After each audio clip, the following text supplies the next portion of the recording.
Keheningan adalah sastra terindah yang dikaruniakan Tuhan untuk kita. Cermin diri, tempat mengukur perilaku kehidupan yang telah kita lalui, serta cara mengatur ritme pikiran dan hati kita. Pada saat kita mencapai puncak titik keheningan diri, akan terasa ringan, tanpa beban, lepas, bebas, selaras dengan gelombang semesta, menyatu dalam pusat keheningan. Saat itu tak ada lagi sebab akibat. Yang terjadi hanyalah kepasrahan kepada Sang Maha Mutlak. Diri pun kembali ke titik asal, kosong dalam rengkuhan kedamaian. Dalam keheningan, kejujuran tercurah, semua rasa meluap tanpa batas apapun. Di sana tersadari betapa kotor dan malunya diri ini. Seringkali kita melakukan hal-hal yang tidak bermanfaat, padahal hati selalu mengingatkan, melarang dengan caranya, namun tak dihiraukan. Tanpa disadari, diri ini telah tuli dan buta, tertutup tirai dosa lisan sendiri. Ya Tuhan, hati ini telah lelah berbuat dosa. Tapi kenapa raga ini terus saja menikmati, hingga tak mampu lagi menangkap sinyal gaib suci-Mu? Lalu timbullah kesadaran diri yang terbentuk dari jalan kepasrahan aktif. Sebuah bentuk kepasrahan yang terjadi karena kita menyadari bahwa hidup ini adalah sebuah hasil dari proses dan keterbatasan. Karena hidup adalah proses belajar dan mengajar. Kita belajar dari peristiwa kehidupan. Selanjutnya, kita mengajarkan pada diri kita sendiri tentang apa yang dapat kita petik dari peristiwa yang kita jalani.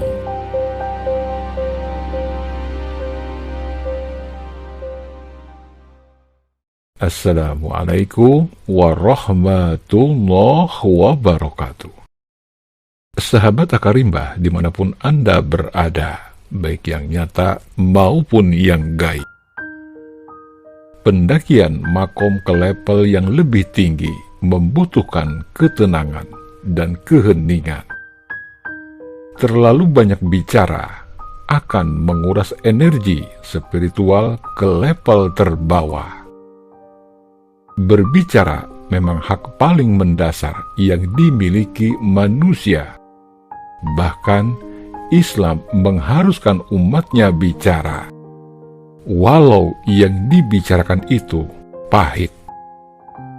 Namun bicara yang melampaui batas tentunya akan mengancam diri sendiri, baik di dunia maupun di akhirat. Hampir seluruh penyesalan dalam hidup terjadi karena banyak bicara yang tak terkendali. Hampir separuh dosa lahir dari mulut.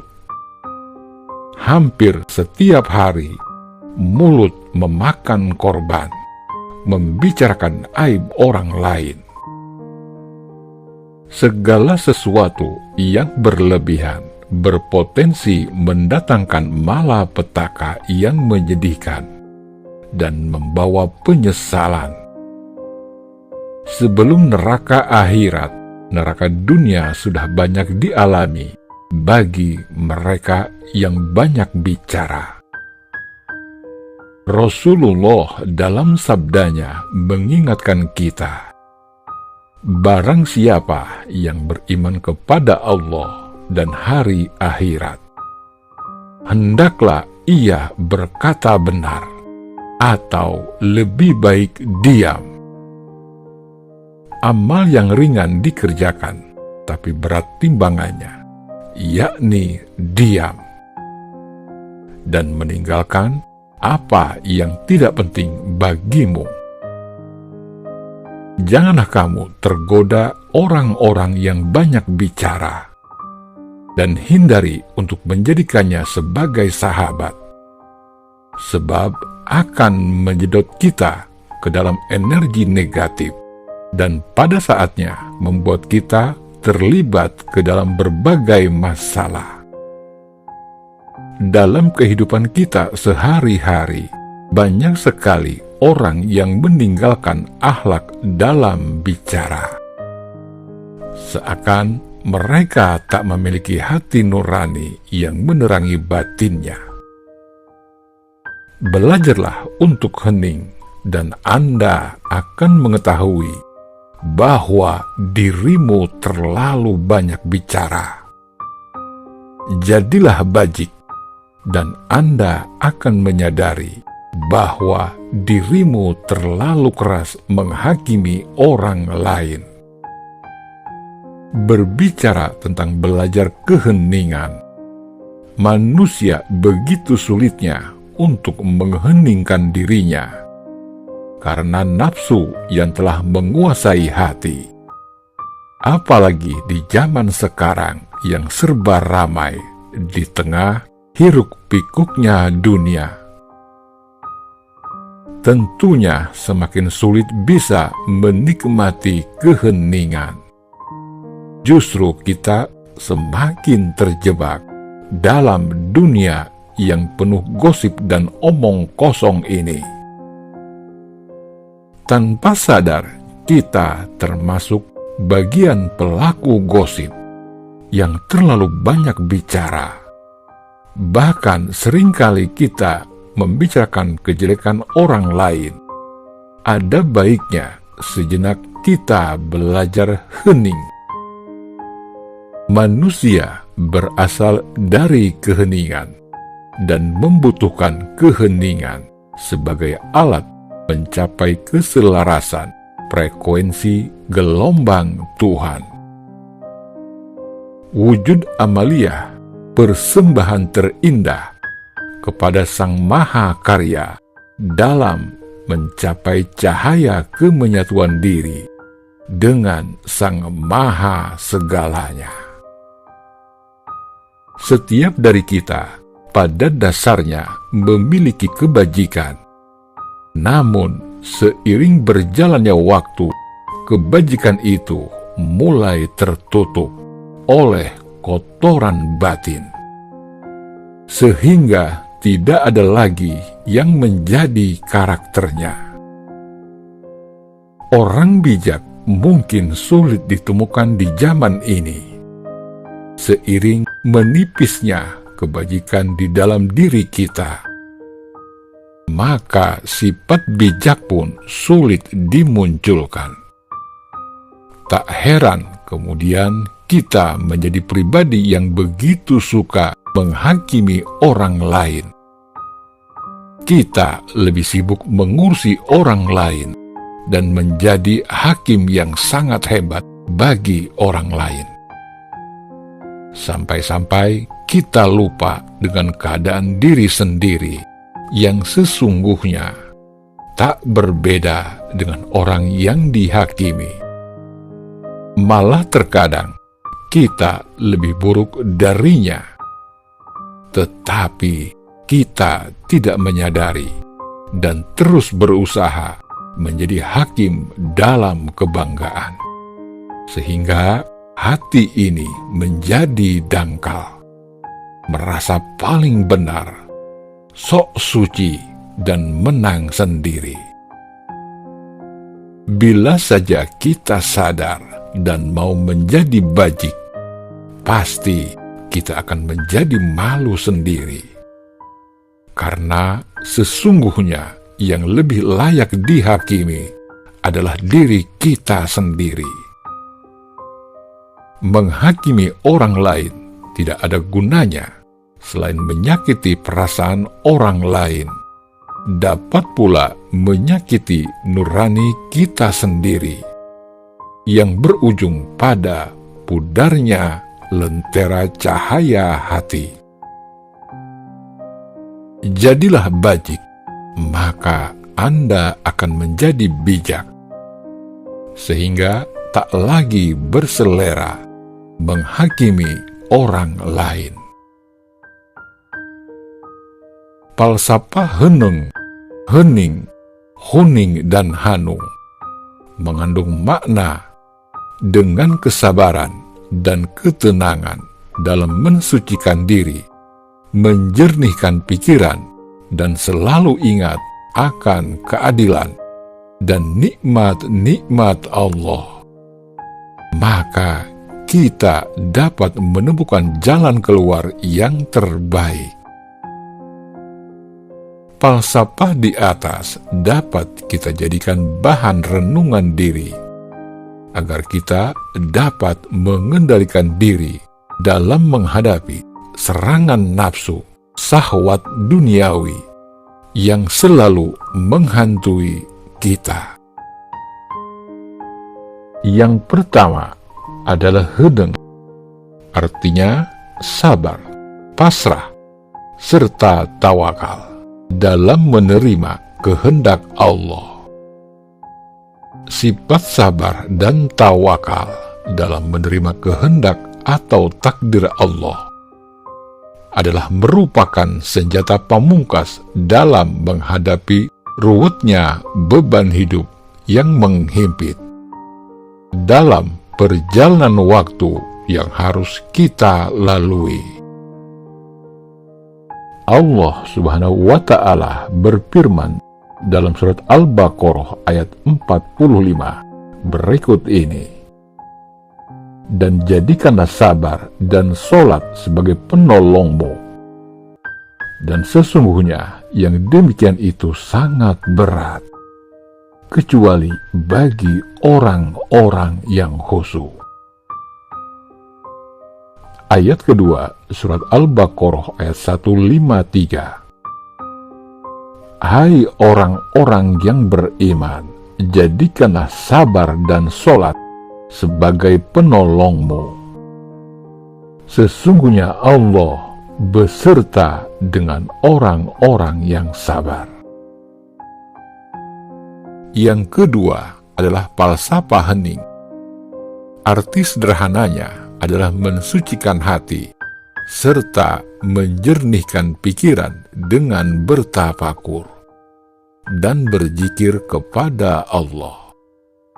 Dengan berzikir, bermeditasi, serta berkontemplasi kepada Allah akan membuat hati kita menjadi tentram, menembus relung-relung hati, merasakan keteduhan, kedamaian yang luar biasa. Sesuai surat Ar-Ra'd ayat 28 yang berbunyi, yaitu orang-orang yang beriman dan hati mereka menjadi tentram dengan mengingat Allah. Ingatlah, hanya dengan mengingat Allah, maka hati menjadi tentram. Kemudian yang ketiga adalah makna huning, artinya bersyukur atas karunia-karunia Allah, mengandung makna bahwa semua karunia dan anugerah yang dicurahkan Allah kepada kita hendaknya tidak membuat kita lalai atau sombong dari mengingatnya. Setiap anugerah sekecil apapun itu harus kita syukuri dengan jalan semakin meningkatkan pengabdian kita kepada Allah. Firman Allah dalam surat Ibrahim ayat 7, "Sesungguhnya jika kamu bersyukur, pasti kami akan menambah nikmat kepadamu. Dan jika kamu mengingkari nikmatku, maka sesungguhnya siksaku teramat pedih." Dan yang keempat, yaitu hanung, mengandung makna bahwasanya kita harus selalu merenung, berpikir, menganalisa, serta bertafakur. Betapa banyak karya cipta Allah terpampang jelas di alam semesta. Dan sebagai makhluk yang berakal, tentunya kita harus memikirkannya, merenungkannya, sehingga kita bisa mendapatkan ibrah darinya. Dalam surat Ali Imran ayat 190, Allah Subhanahu wa Ta'ala berfirman, "Sesungguhnya dalam penciptaan langit dan bumi, serta pergantian malam dan siang, terdapat tanda-tanda bagi orang yang berakal."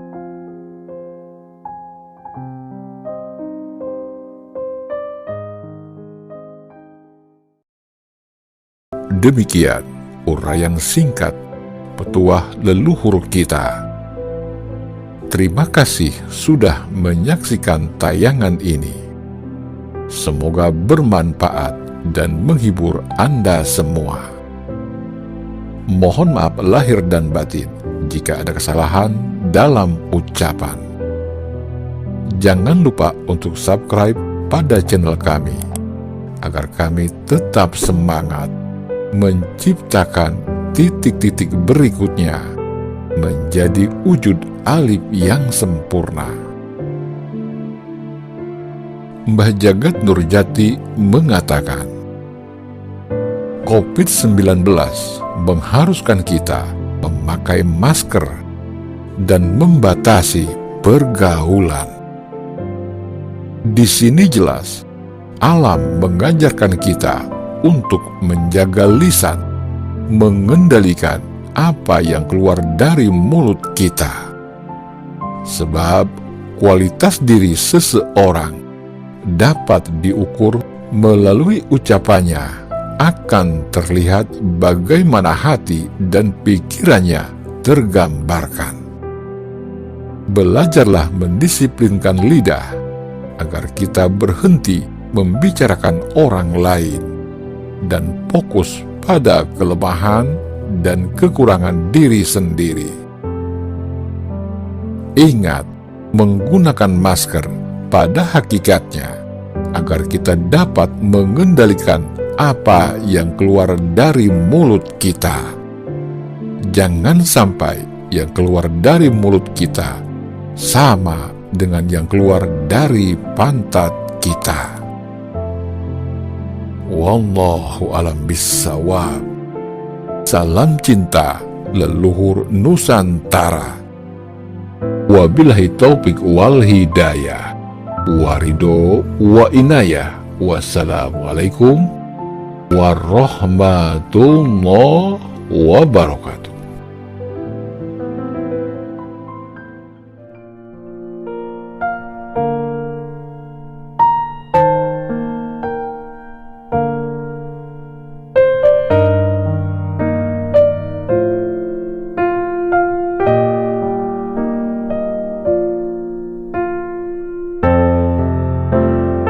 Thank you.